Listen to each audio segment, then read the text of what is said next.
Assalamualaikum warahmatullahi wabarakatuh. Alhamdulillahirrabbilalamin. Assalatu wassalamu ala asrofil anbiya'i wal mursalin wa ala alihi wa sahbihi ajma'in. Amma ba'du. Marilah kita ucapkan puji syukur kehadirat Allah Subhanahu wa Ta'ala yang telah melimpahkan rahmat dan hidayahnya sehingga kita dapat berkumpul pada hari ini. Dan dalam kesempatan ini saya akan menyampaikan pidato tentang narkoba. Narkoba adalah istilah bahasa Indonesia untuk zat narkotika, psikotropika, dan adiktif. Zat psikotropika populer disebut ekstasi dan sabu-sabu. Dianggap favorit di kalangan pengguna kelas menengah dan atas. Namun, untuk peningkatan jumlah orang muda, obat pilihan adalah heroin kelas rendah yang dikenal sebagai putau, yang murah, banyak, tetapi berpotensi mematikan. Obat ini sudah tersedia di semua kota-kota besar, termasuk sekolah, karaoke, bar, kafe, diskotik, klub malam, dan mereka bahkan menyebar ke desa-desa terpencil. Karena itu, tidak mengherankan bahwa pengguna narkoba terus meningkat dari tahun ke tahun.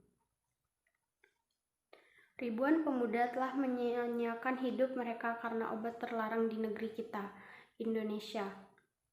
Mereka kebanyakan dari lingkungan yang kejam, keluarga broken home, dari kebodohan, dari rasa keingintahuan, atau juga dari korban para mafia narkoba. Diperkirakan bahwa sekitar 4 juta orang di Indonesia adalah sebagai pengguna narkoba, atau sekitar 1 dari setiap 50 orang Indonesia pernah mencicipi barang terlarang tersebut. Di ibu kota Jakarta, diperkirakan 3 dari 10 orang anak muda adalah pengguna narkoba. Sebuah studi yang dilakukan oleh kantor ILO, Organisasi Buruh Internasional di Indonesia, menunjukkan bahwa sekitar 4% pengguna narkoba di negeri ini adalah anak-anak di bawah 17 tahun. 2 dari 10 pengguna terlibat dalam perdagangan gelap.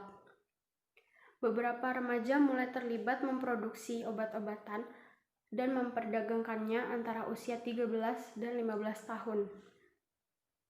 Ketua Badan Koordinasi Narkotika Nasional mengatakan bahwa pengguna narkoba dan obat-obatan terlarang di negara ini berjumlah sekitar 7.000 siswa SMP, lebih dari 10.000 siswa SMU, dan sekitar 800 siswa SD. Data yang begitu sangat memprihatinkan dan membuat kita cemas akan masa depan nanti. Entah akan bagaimana kelak bila pengguna barang haram tersebut terus meningkat. Orang biasanya menggunakan obat-obatan terlarang untuk bersenang-senang atau melarikan diri dari tekanan hidup. Penggunaan narkoba di kalangan siswa sangat mengkhawatirkan. Dilaporkan bahwa sejumlah pedagang beroperasi di sekitar dengan menipu, memaksa, atau memberi obat-obatan terlarang tersebut secara gratis kepada para siswa di sekitar sekolah tersebut. Setelah siswa kecanduan, mereka kemudian pergi ke pedagang untuk membeli obat-obat tersebut. Jika mereka tidak punya uang, mereka mencuri dari anggota keluarganya dan orang lain. Fakta-fakta di atas menunjukkan kepada kita bagaimana akrab narkoba di kalangan generasi muda saat ini. Hal yang harus kita ketahui sebagai pegangan kita agar terhindar dari bujuk rayu para mafia narkoba adalah: pertama, kita harus tahu apa arti dari kecanduan obat. Kecanduan obat adalah penyakit otak yang kompleks.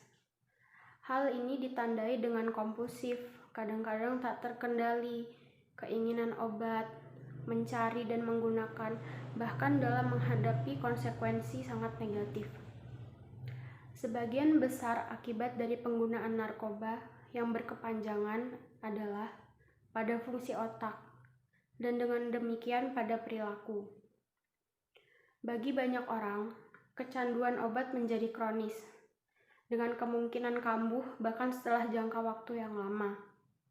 Dengan mengetahui bagaimana seriusnya konsekuensi dari menggunakan narkoba, Mudah-mudahan bisa menghindarkan kita dari jerat tersebut. Marilah kita berlomba untuk menghindarkan diri kita dari jeratan barang haram tersebut dengan cara menjauhkan diri kita, keluarga, lingkungan dari hal-hal yang akan memberi ruang dan jalan untuk masuknya barang haram tersebut. Marilah kita hindari dan jauhi serta ikut memberantas penggunaan narkoba. Demikianlah pidato yang dapat saya sampaikan. Apabila ada kesalahan dalam bertutur kata, saya mohon maaf. Atas perhatiannya, saya ucapkan terima kasih. Wassalamualaikum warahmatullahi wabarakatuh.